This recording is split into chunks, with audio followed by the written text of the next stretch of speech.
to THA Talks, for free thought and open minds.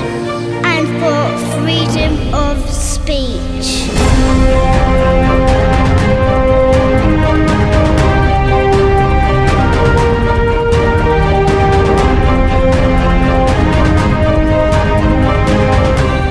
Hello, I'm Paul Obitelli and welcome to another edition of THA Talks, the alternative podcast show from the UK. Our talks include news, conspiracy, spirituality, the occult, science, history, art, philosophy, religion and much more. If you'd like to check out our full archive, you can go to www.thatalks.com to listen to or to download all our free content. And if there's anyone who'd like to contact us and give us some feedback, maybe you'd like to recommend a guest for the show, you can email us info@thatalks.com. And don't forget, you can subscribe to the show via our RSS feed, and you can also find us on iTunes, Stitcher, Spotify, YouTube, and many other podcast directories out there.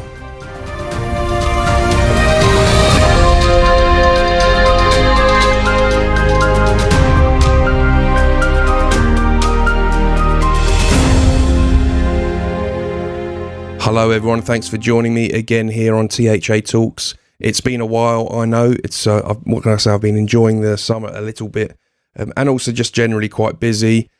Also, for those of you who may have noticed, I've been a bit more quiet on social media, or at least Facebook recently. It's because I keep getting banned. I keep getting banned from there.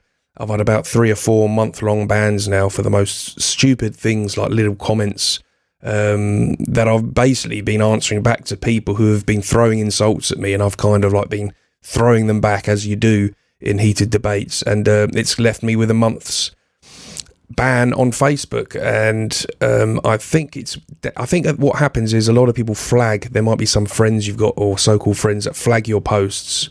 So maybe I've seriously hurt someone's feelings with some of my posts, and they've been flagging them. But anyway, that's if you've been noticing that, that will explain it to you. I'm currently free on social media. I don't know how long that's going to last. It's getting worse and worse at the moment with the globalists that want to control everything we say and think because their arguments are so crappy. They don't want us to question them. Anyway, today we're welcoming back David Parry onto the show, and it's been a while, and we're going to be speaking with Adam Denman. Before I go on about this very interesting person we'll be speaking with today, I'm going to go over to the other side of London for a surge and a dramaturge and a man called David Parry. It's been a while, crocodile. Isn't it rich? Are we a pair? Me here at last on the ground, you in midair. Where are the clowns? Well, I suppose 2 of them are doing this show on a Sunday evening. Afternoon and evening, Obitelli. How's yourself? I'm good. It's been a long time since I've heard one of your tunes, I have to say. That's a good bit of nostalgia there. Well, we've got to coordinate a bit better, haven't we? Absolutely. And how was your Sunday been? I've been very lazy and just really chilling out, basically. Acting my age, I think. What Sundays? I'm a pastor. I'm running around like a blue arse the entire day. Oh, really? Oh, well. So that's back into the very old rhythm, way before I met you. So. Yeah. Well, it's good to have you back on, and we've got an interesting chap we're going to be speaking with today. I'll leave you to tell our listeners all about him. I don't want to give too much away. I mean, Alan Denman is the father of Zach Denman. Yeah, it's going back a bit to when we first started the show a little bit, this, isn't it? Yeah, I mean, as people know, I mean, God, it's the David Icke clan, isn't it? People know that you and I had associations with David Icke and that entire, what do you call it, enterprise. I mean, you were moderator of one of the David Icke forums. You can say more about that later. And I was the last in, as it were, for Art at the People's Voice, and had some programs made. Yeah. And so I did some work with Zach. You and I did some work with Zach. Oh yeah. Remember you helped with the filming that time. Yeah. No, it's we done some good poetry with our friend Andrew, and he was very talented. He knew what he was doing with that video, definitely. Well, I mean, it had you and me flummoxed because we thought, what, how's this going to turn out? And it was very, very superior work. So, impressive, impressive. Yeah. So, I don't know Alan particularly well. He's a new chum of mine. We met at the Karma Sanctum Hotel a couple of months ago, and he's got some interesting ideas to start either open a club or open some sort of theatrical. Am I reverberating? You cut off a little bit then, but we can hear you now. Right. And he's opening some sort of theatrical enterprise at the hotel. There's a wonderful theatre space.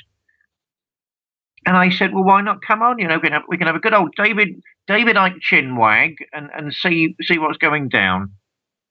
Yeah, it's always good to speak to some of the old David Icke posse, so to speak. And shall we just crack on? Let's get to it, over Telly.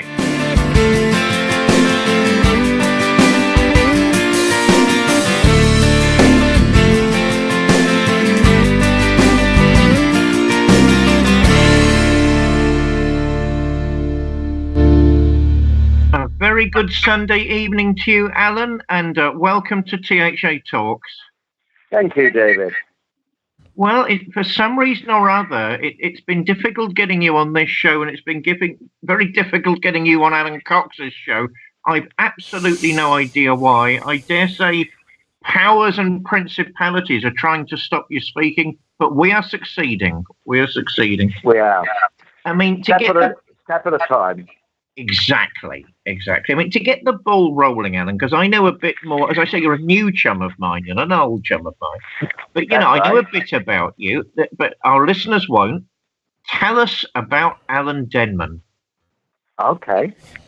Well, I'm not quite sure where to start, but I suppose I'm going to start right at the beginning, and that is I live an off-grid life. I live on a 70-foot narrowboat, and with my wife, and we constantly cruise. And what that means is that you are allowed to moor up at a certain spot on the canals for 14 days, and then you have to move on. Otherwise, you could get yourself into trouble. And what this means is that I don't pay any mooring fees. Now, I got into this because I realized I used to live in southwest London in Twickenham, 100 yards from the River Thames, absolutely beautiful spot. But there wasn't any real security in the flat because the house was about to be pulled down, and the land itself was worth an absolute ton of money. And we were always thinking, well, what are we going to do? So we set ourselves a challenge: could we own our own home and live in London? So there was a kind of financial motivation behind this move. But a lot more than that as well. I think it's about independence. It's about stepping outside the system. It's about freeing your soul. And our time is the most valuable asset that we have. And how do most people live? Most people live working for, 35, 40, 50 hours a week and selling their time. And making, for most people, just enough money to get by, often running into debt and so forth. And what this means is that you don't have that much time and energy for your own interests. And I think there's something wrong with that picture, you see, because I'm 71 now, and it was 69 when this really hit me. I thought, hang on, I've got to do something here. But I've always been very, very philosophical, interested in, what is the purpose of life? Is there life after death? And I've had many, many experiences and done a lot of exploration of other cultures, other belief systems, other practices. I practiced shamanism for many years, both in the UK and in the US as well, and had many amazing experiences. So I think there is a lot more to life than earning money, gathering material possessions, and in effect being a slave in the system. So I set out to free myself before it's too late, and so that I could actually develop myself further, and also as a writer, which is what my primary skill is, as a writer and storyteller, have more time to devote to that. So just to bring you up to speed there, the very first year on our narrowboat, 2016 to 2017, I kept a journal virtually every day, and I'm writing that up as a book, as a sort of autobiography, and it's called Why You Should Never Ever Live on a Narrowboat, because it kind of details all the disasters, the challenges, the tragic comedy of two people who really knew nothing about boats trying to survive on it. And survive we did. We got better and better at it. We're still learning. But I hope that brings you up to speed. You know, I have three sons. David, you know, my son Zachary. And I have three grandchildren. So that's the kind of external aspects of me. I've always been a teacher. I've been a performer and writer and filmmaker. And that, in a nutshell, is me. But I hope that covers it. Is that all right, David? Yeah, that's absolutely wonderful. I mean, before we get into storytelling, I think we need to tread on obvious territory. I mean, you mentioned yourself a minute ago. I mean, I knew Zach Denman, your son, before I knew you. A remarkable man in his own right. And he was coordinator, stroke many other wonderful titles at the People's Voice. I was last into Art at the People's Voice. Zach made some of my programs, and I'm very grateful for that. And of course, Paul Obertelli, don't dive in yet, Obertelli. Paul Obertelli was, as I was saying earlier, on the David Icke forum. So I think we've got to touch we've got to touch that territory, or none of us will rest easy. I mean, no problem. What do you think of David Icke? I think a mixed bag. Okay, I'm getting a bit of distortion there, but I think he's a bit of a mixed bag. I think that he's done some really important work in bringing to light, if you like, the secret, the elite, the Illuminati, the secret controlling powers, because that's really at the essence of our planet. Why is our planet in a mess? Is because, in my view, it's a hierarchical system with the people at the top enjoying enormous wealth and power, and at the expense of other people, at the expense of the planet, expense of animals, and so forth. So I think he did a great work in bringing a lot of that to light, and people thought he was crazy at first, and it's gradually become more and more accepted. I think probably what I would say is that there's a confrontational side to him, and anger there about the system. And from the broader perspective, I do think collectively this is about the collective journey of the human race, that we collectively, at some very deep level, said, well, we're going to go into this great place of destruction and darkness in order to become even stronger, connected at the soul level to our source. And that's a very general. And so in some sense, the Illuminati, the elitists, are paradoxically our teachers, because by saying, if you like, setting up imprisoning structures, oppressive structures, that really is a challenge to us to say, well, do we have to accept that? No, we don't. We're free. We're infinite beings. So in a sense, I would say David Icke, fantastic. A lot of the work he's done, but be careful not to get too pulled into the dark side. Make no bones about it. There is a very dark side to some of the things that are going on and have been going on this planet for a long time. Does that answer your call? Answer your question? Yeah, very clearly. I mean, I think we all, on this program anyway, sort of admire him. I mean, through the years, I've had my eyes opened a little more because I have the privilege of knowing Pamela Icke, who is not a happy bunny in many ways. a remarkable lady in her own right, and of course Alan Cox, who was the healer David Icke called in, who actually wasn't acknowledged, and David Icke felt it was a problems. So, but I still think he's a remarkable man in many ways. A great man, I would say, courageous. Definitely. Well, let's explore that a little further, Alan. He was pivotal in the so-called truth movement. Would you say, as some people have said recently, he basically is the face of the truth movement? Would you agree with that? And if not, why not? And were you ever part of the truth movement? No, I'm not hearing you absolutely crystal clear. Could you just explain that a little bit more, please? Well, the truth movement was a loosely connected web of people.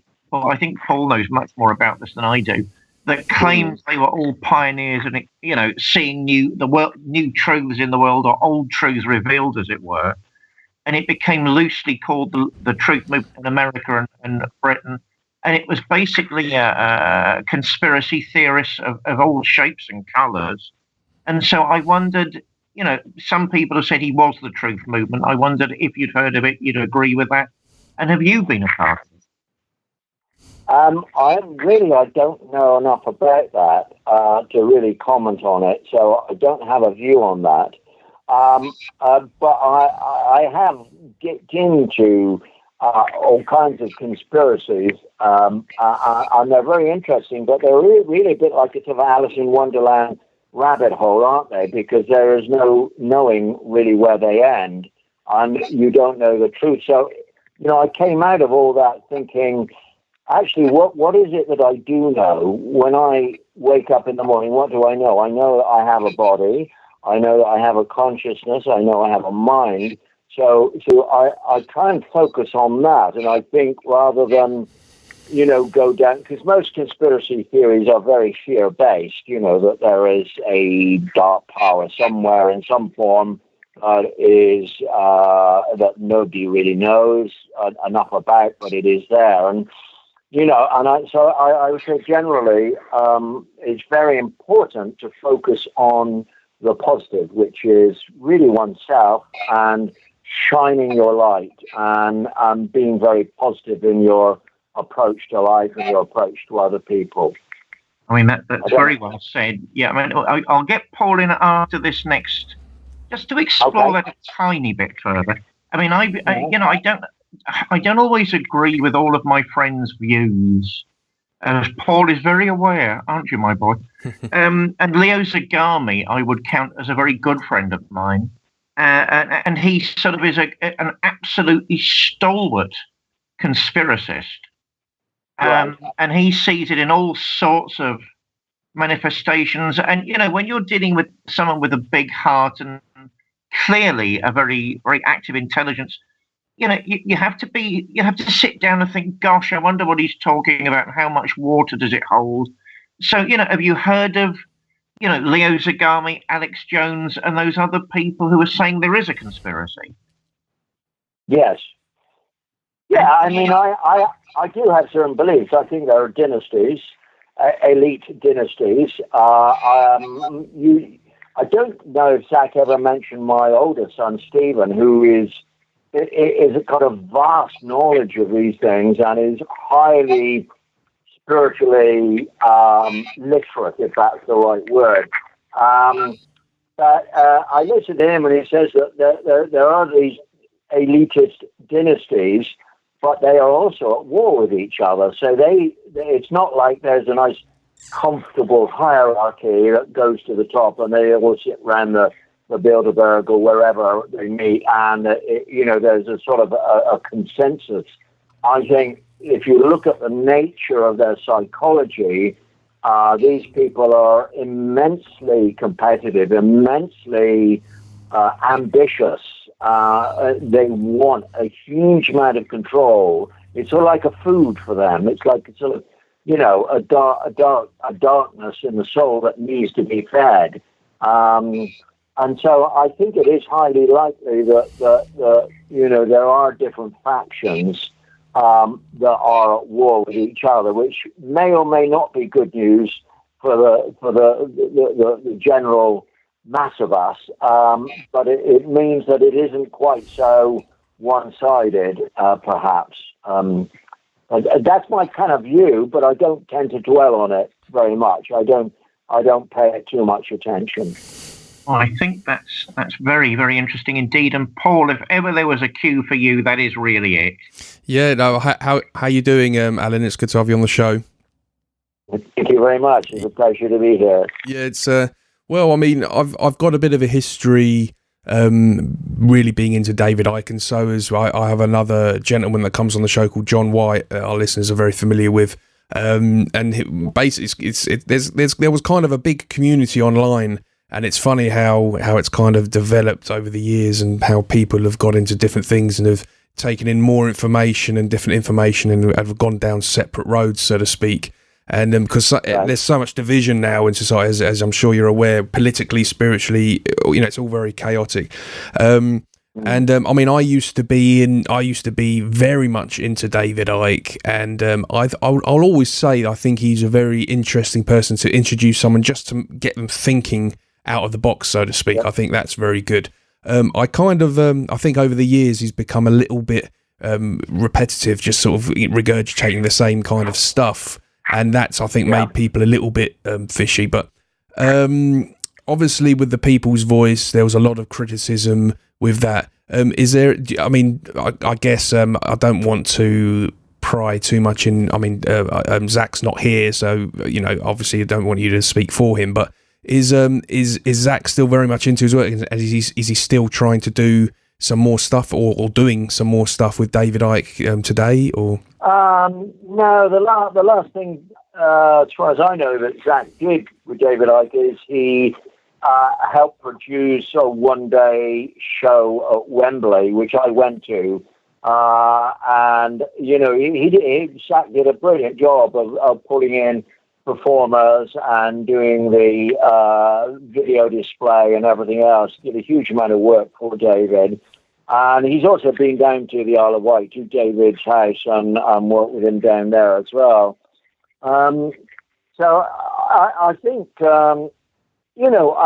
Zach is probably more into conspiracy theories than I am, but, it's a bit like a drug for me. I think, well, because as a storyteller, you see, these conspiracy theories make incredible stories, whether how true they are, but the idea that there's a mystery, there's something that we don't know that has to be found out, and that, we think that so-and-so is the bad guy, but he's just the first of many, and then you go down this road, and these are great stories, great stories. How true are they?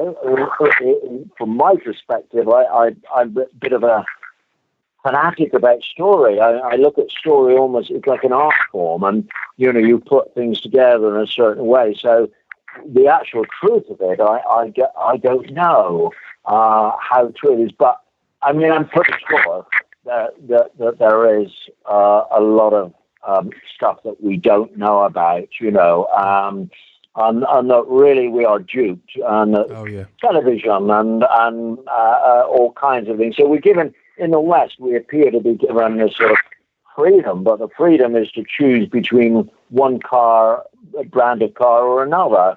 But you still have to pay. You're still a slave, in effect,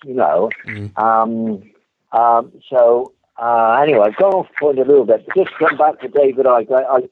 I think that he's done a lot of good work in stirring things up and making people very aware that there is a lot going on behind the scenes that is hidden from us. Do I believe that the human race has been hijacked by, reptilians? I don't know. I mean, it does make me wonder, what happened in history.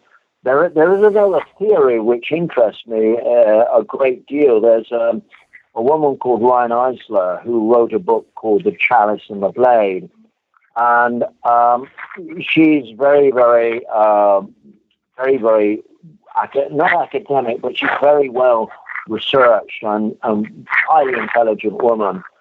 And she says if you go back far enough in time, the societies were much more matrilineal. Women had a much more equal say as men.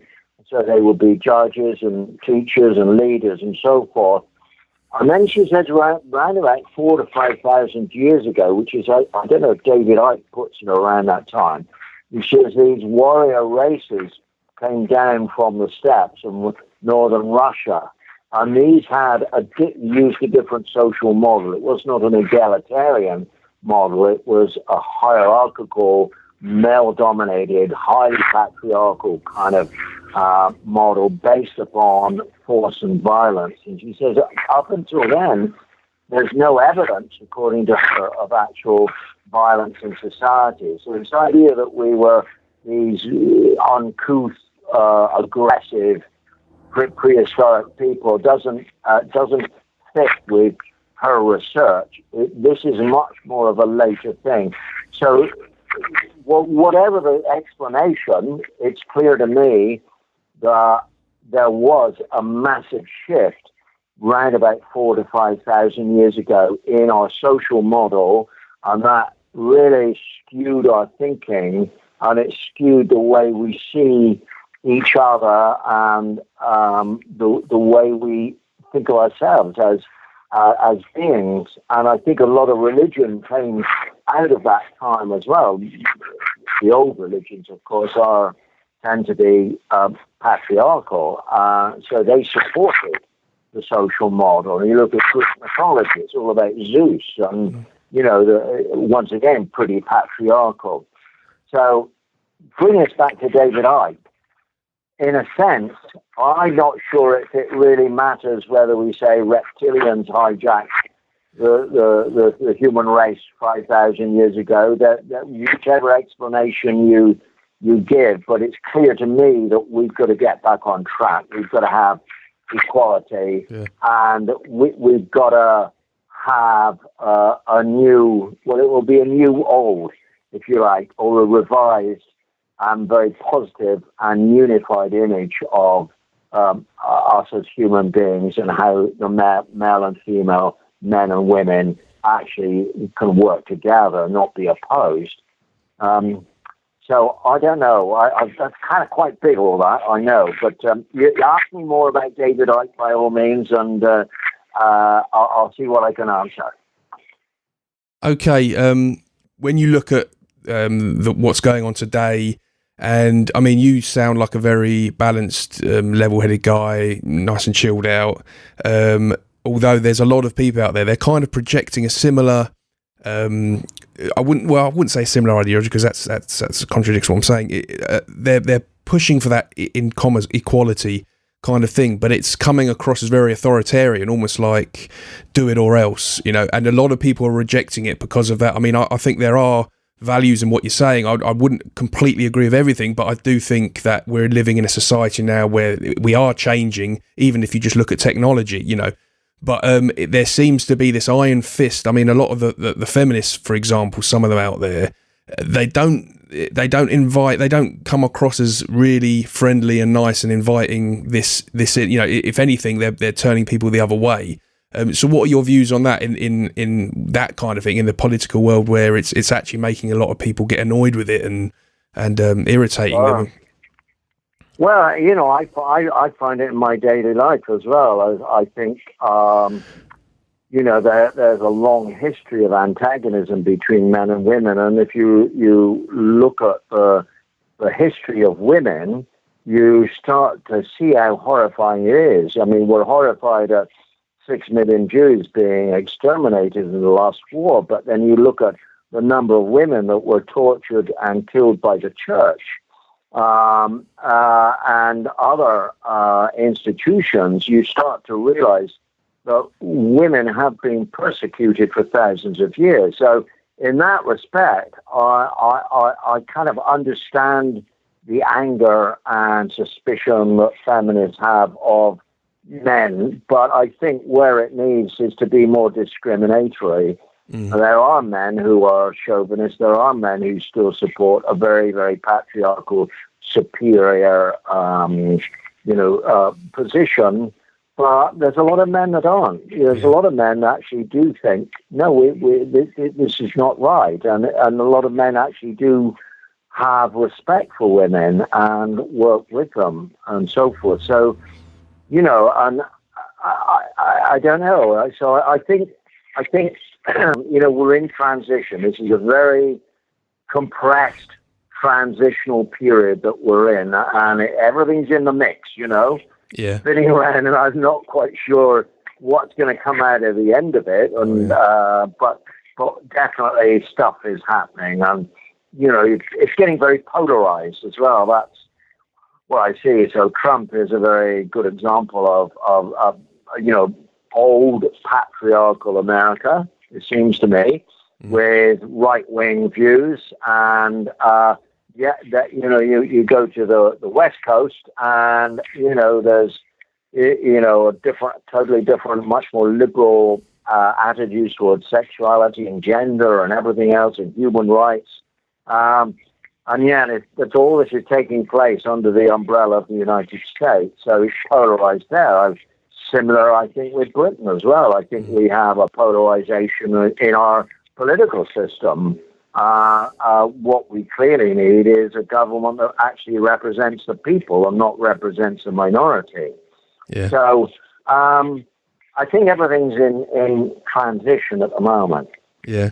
Yeah, no, absolutely. I mean, I'd like to go on to some of it, because I remember when I met you a few months back, and you were talking about the book you were writing on storytelling, on how that, and that's really intriguing, because I think that that rings that to me rings of cultural strength, in that like folklore and this and that. And I think it is very interesting, because stories are ultimately stories are what has carried religion and culture. So it's quite an in-depth subject when you really look into it. Could you touch a little bit on what your book is about with that, and your thoughts on that, on your Yeah, it's called Secrets of Storytelling, a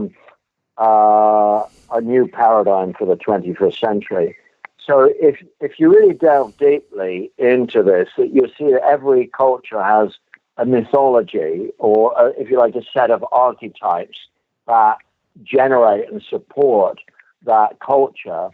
And the archetype that we've had for thousands of years in the West, and probably in most cultures, to be honest, is the archetype of the male ruler, the male king, the male warrior.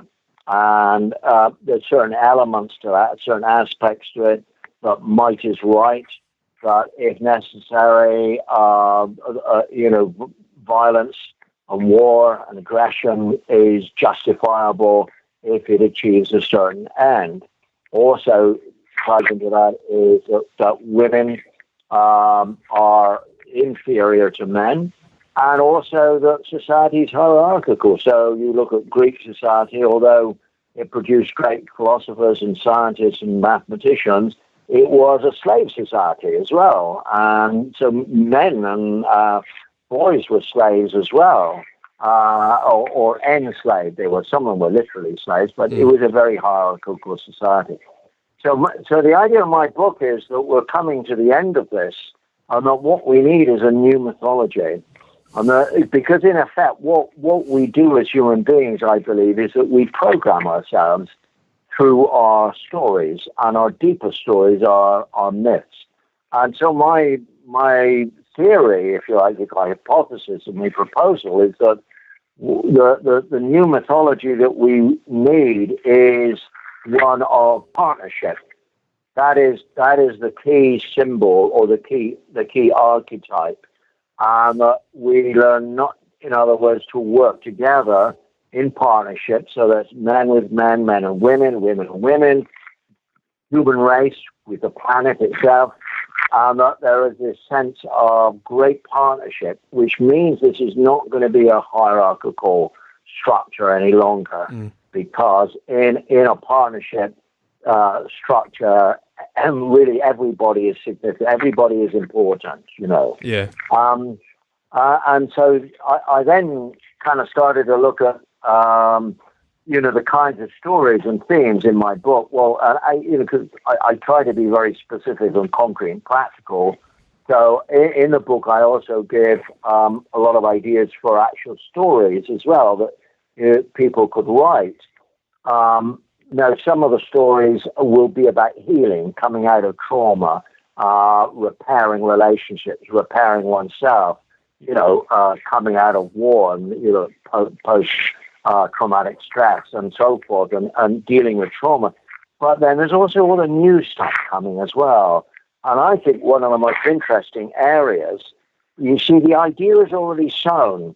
We have two things. One, the internet, which connects everything together. Everybody, I can connect anywhere and with anybody, anywhere in the world, which is a great sort of symbol there. And the other thing, I think, is quantum physics. Quantum physics says, well, at the material level, every object is separate. But when you get down to the quantum level, everything is connected to everything else. So now, if we then can take these ideas and actually bring them into our reality, what we have then is a very different worldview and a very different understanding of what it means to be alive and how to be with each other. So that in effect is my book. My book also does outline what I think are the 5 principles of storytelling. That I think of a story as like a bit like a car. There's certain things that you must have for it to work. You need a relationship protagonist. You need opposition to the protagonist, which is the antagonist. So these are components that you need to make a story really work, because stories entrance us, they teach us. And in effect, we see ourselves, we project ourselves into the story, and they are great teaching devices in that respect. But not in a didactic way so much, because didacticism is, as you were saying earlier, can have a reaction. But what they do is they engage us and take us into that world. And when we start to identify with the characters and we start to think about, well, how would I react in that situation? And they kind of develop us, I would say, as human beings develop us spiritually. So for me, I think story is at the heart of it. And the stories that we are being told today, that we listen to, watch on our television and Netflix and so forth, are really not very inspirational, not very enlightening. I think they could be a lot more interesting and a lot more evolutionary. So that's really what interests me. I'd say that's one of the big things about me, is that I'm not that interested in the past. How people are very interested in history. I'm very interested in what we're evolving to, where we're going. That's very interesting. Okay, well, that covers that, Paul. Yeah, no, that was very interesting. I can actually, I think David's probably getting wet at the lips with that one. So, David. Gosh, yes. I mean, there's so much there you can go into. I mean, certainly one of the right. I mean, as a pastor, I've had to, as a perennialist pastor, I've had to not only have endless battles with the church, which I really wish I shouldn't have. I really wish hadn't have happened, but there we are. So there were many ways of trying to sort of earn a living. One of which was teaching, and I was at one point thinking of counselling, and I'm sort of toying with that again. I remember reading Roberto Assagioli, Psychosynthesis, and of course he was very, very strongly into the whole idea of narrative, of discourse, of symbolic storytelling. So that caught my attention a great deal. I mean, certainly in Assagioli's case, he seems to have been influenced by Alice Bailey, the great seer, the great medium. And of course, he was a friend of Freud and Jung, both of whom, there's such a weird caricature of that particular time. They weren't all at loggerheads. They had professional disagreements. And so the power of storytelling, I think, was, it was left to him because the other two really didn't know how to deal with it, and he did. And what you're saying is really warming, Alan. It's really warming, and the whole idea of structural tales coming back and playing such an important part, or rather us being reminded that they surround us anyway. Very, very refreshing, beautiful, beautiful, beautiful material. I mean, which leads me on to entertainment. The other cap I wear, of course, is theatre, as dramaturg and a number of other things. And of course, one of the things we were chewing the cud over in that marvellous venue, the Sanctum Hotel, which maybe you'd want to talk a little about as well, was you possibly holding some gigs or holding some shows there with their wonderful space downstairs. And I wondered how that was progressing, because I need to know, as well as our listeners, what are your views with performing stories? With what hacks to entertaining stories, and is that part of your plan? Well, my future isn't written in stone at the moment, so I'm still exploring things. I think I'm trying to just kind of focus on finishing this book, which I'm up to about 200,000 words. So I think it's about not 250,000 words. But I've always performed since I was a teenager, and I think what interests me about live performances is that you can have a very profound impact upon people, because it is a living experience. Film, I love film because it kind of could draw people. It is a very immersive kind of experience when the film is really working at all levels. But live performance, yes. Here again, telling stories, but I think, here, and I'm just going to step aside a minute. I think we have so much reliance on technology, and I travel around London, and I look at how many people on the tube and buses and walking around are on their mobile phones. They might be playing a game, or they're doing their social media and so forth. Now, most of that is very left brain. I think what I always loved about theatre and performance is that it starts to move you over into your right brain. And, a lot of the types of performances I used to love, in a way, don't make sense to the left brain. And I think this is very important because the right brain is synthetic. It works by association. And this is where ideas and creativity come from. Einstein said that his best ideas never came from logical analysis, which is the left brain.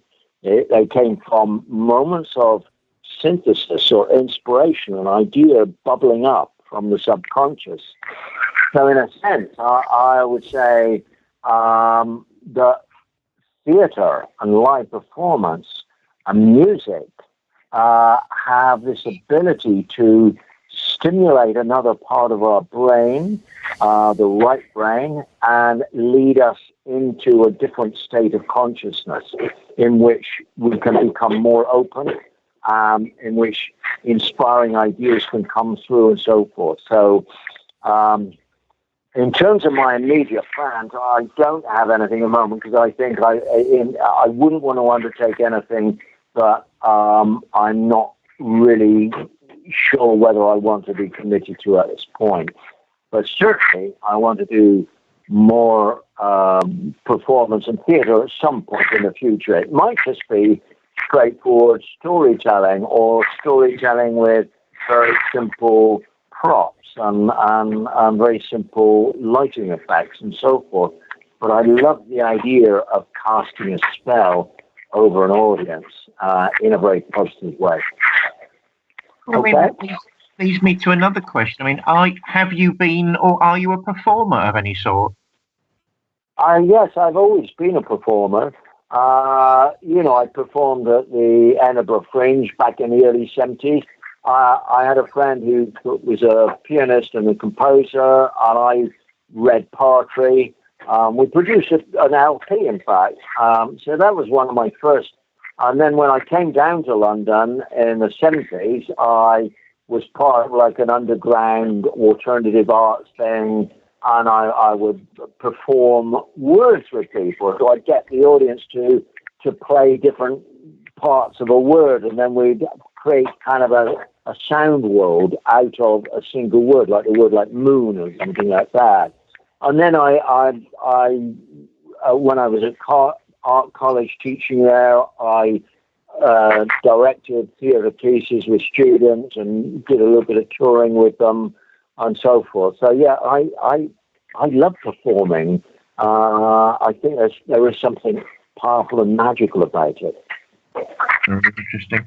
Well, Paul, I mean, we're slowly getting towards that time. Anything you want to jump into? Well, I was just really sort of getting lost in all that listening. It was really interesting there. What about do you get study a lot of? I touched on it a bit earlier in the religious side of storytelling, like the symbology in like archetypes and stuff within, like, be it Christianity or ancient paganism. Is that something that's interested you much? Because I think that's obviously some stories that have been ingrained in our culture and in our way of thinking for a long, long time.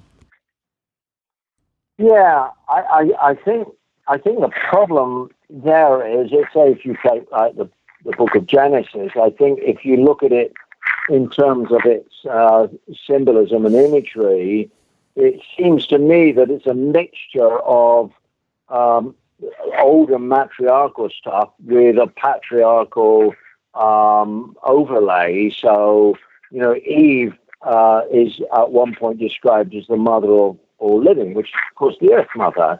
So, one theory or one way of looking at the book of Genesis is that it's about the overthrow of the matriarchal religion or matriarchal society by the patriarchal. So in that sense,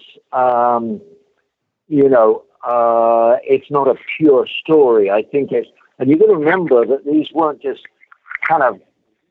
these stories didn't disappear. They were probably written and rewritten and adjusted because this was a way of influencing common people as well and telling them what to believe and so forth. So in a sense, the kind of great stories of the great religions, I don't know how much, how in a sense pure, if I put it like that, and how much they've been massaged and altered and so forth. And we know that there's a huge difference in translation from the Hebrew to the James Bible, and things get lost in translation. Oh yeah. But there are, I would say, the indigenous stories, the stories that I love which I think are very pure, is often, indigenous stories, Native American tales, that somehow captures something quintessentially archetypal about the human condition. And I have to say, I think some of the Greek myths as well are, and as a story template, just to throw this in, I'm very interested in something called the hero's journey, which is, Joseph Campbell. He died in 1984. He was George Lucas's mentor on the first 3 Star Wars movies. And so, the first 3 Star Wars movies are very much hero's journey. And the hero's journey very basically is that there's somebody, and it could be a man or a woman, girl or a boy, living in a familiar world, but they're kind of stuck there. And they get a call to adventure. Saying, hey, listen, why don't you come and explore things with me? Why don't you go on this trip across the universe? Why don't you change your job? Why don't you fall in love? Why don't you leave your town and look? There's this other place you could go to where you could become rich, and so there's a call to adventure, and then that character sets off. And Joseph Campbell said that there's really only one story, which is, and he wrote this famous book called The Hero with a Thousand Faces. He said there's one essential story, and it is the story of, if you like, the human soul on its journey through life. And he said there's 12 stages to it as well. So So I'm very interested in that as a sort of way of looking at life and a way of looking at our own lives individually as well. I don't know if that makes sense. It doesn't quite answer your question, perhaps on religion, but perhaps it does. I don't know. Is that okay? That answer? Well, it's fine. I mean, it's. I guess it's a difficult thing to completely answer. It's more of an expression of how it resonates with you, which I thought was very interesting. And I mean, we're getting towards that time though. So, David, have you got anything you'd like to add before we start to wrap this up? Well, I'm absolutely astonished at you over telly, because we got someone on a barge who must have gone around to all the places you have and talked about ley lines in his time, and you haven't said a thing. The barge inn in Wiltshire. The barge inn in Wiltshire. That's the best places to hang out. I know you're holding it back. We're both out of practice, but don't hold it back. Bloody ask him about ley lines and the barge inn. Yeah, no. Have you? Well, there you go. That's just to clarify that. Have you been to the barge inn before in Wiltshire, and have you studied ley lines? Yeah. No, I've stood in crop circles that have just been made a few hours before. I've explored ley lines. I've read Alfred Watkins. I used to take students out on ley line hunts when I was teaching down in Kent. So yes, this idea that our planet is really an electromagnetic ball, and that there are these lines of force running through, and that where they cross, especially major ley lines cross, that creates a major portal in effect, which can alter the frequency of our consciousness, and in which all kinds of things can occur at that point, whether they be, other beings coming in, UFO sightings, and so forth. But yeah, I've been into this for a very long while, and absolutely true. The planet is alive, and there are these points on the planet which are truly special points. You can feel it if you're sensitive. Your body will say, "Oh, it's like." You'll feel it in the cells of your body, and you stand. Glastonbury Tor, for instance. I was born in Taunton, which is 12 miles from Glastonbury, so that is one of my favourite spots. Going up the Tor and just sitting on the top there and kind of feeling the vibes. Yes, wonderful things. And Silbury Hill, Avebury Stone Circle, which is very accessible compared to Stonehenge, which has become really a kind of a tourist attraction now, has been for years. Yeah, well, I mean, if anyone's doesn't know already, because the barge inn did close down for a while, it's reopened now with some honest, hard-working owners. So if you're interested, head back down there. Might have a bit of time this towards the end of this summer, but certainly next summer it should be really taking shape. So, is there anything you'd like to add before we wrap it up? Anything you'd like to let our listeners know about, or just something to wrap it up, basically? Yeah, just say that, I think one of my big passions is that I feel for other people. I see how much people struggle to find joy in their life and freedom. And although I wouldn't recommend everybody to come to say, hey, rush out and buy a narrowboat, I think it is a very specific to certain people, and it's not suitable for everybody. But we do have started a vlog. It's called Barging Free. You'll find it on YouTube. So it's a play on words, Barging Free. And it is really about off-grid living. The second one was called Facing Your Finances. So it's really actually coming to terms with that.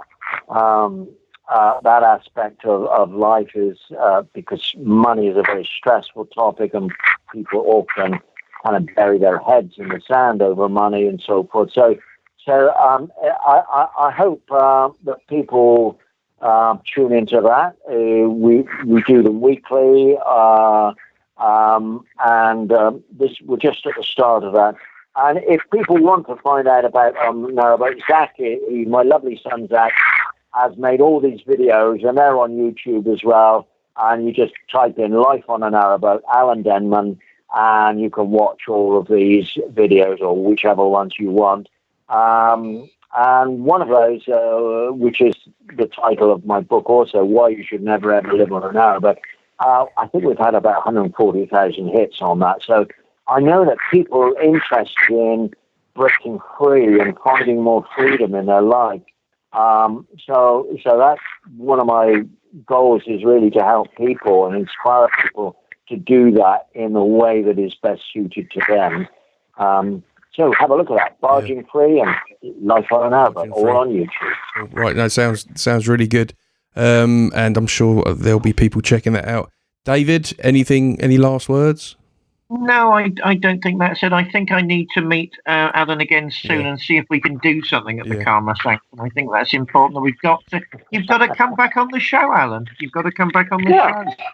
Well, who knows? Yeah, I do have thoughts on that, but tempt me. Yes, let's meet up for a cup of coffee, and you can tempt me, and I'll see what comes. Yes, that'll be great. That's a definite deal. Paul, my dear, that's me done for this evening. Excellent. Thank you very much. Thanks, Paul. Thanks, David.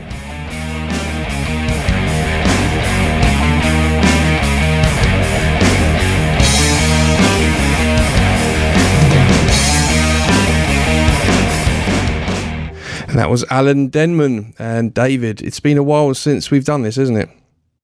Well, I think we're both rusty, which I can't quite believe. I mean, there's a certain magic to the formula we have, which personally I think we've got to keep.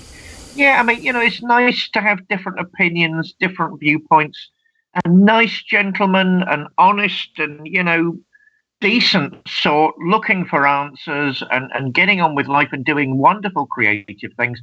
I thought that was entertaining and interesting both at the same time. Yeah, it's kind of it's interesting for me because there's a part of him which I relate to from maybe in my past with my music and stuff like that, a very creative, outward, liberal in that sense. But then he's obviously, we probably wouldn't see eye to eye completely politically, but maybe that's for another show.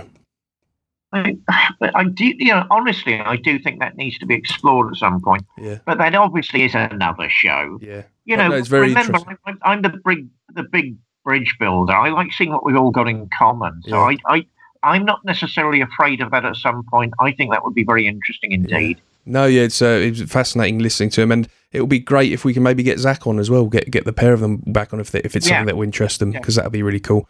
We need to see what did go down at the People's Voice. Wouldn't that be interesting? Yeah, that'll be we'll get him on, and we can have a controversial one maybe. Exactly. Okay, well, I think that's all we've got time for. Till the next time, I'll be looking forward to getting you back on again, David. I think we've got to keep these slightly more regular, or I'm going to lose my own technique as well. Oh my God! I've just been sort of keeping it going a little bit, but we are going to be getting a bit more busy here at THA Talks. No doubt about that. They've got some bits and pieces coming up. So, thank you all for tuning in, and until the next time, see you later. Chelsea.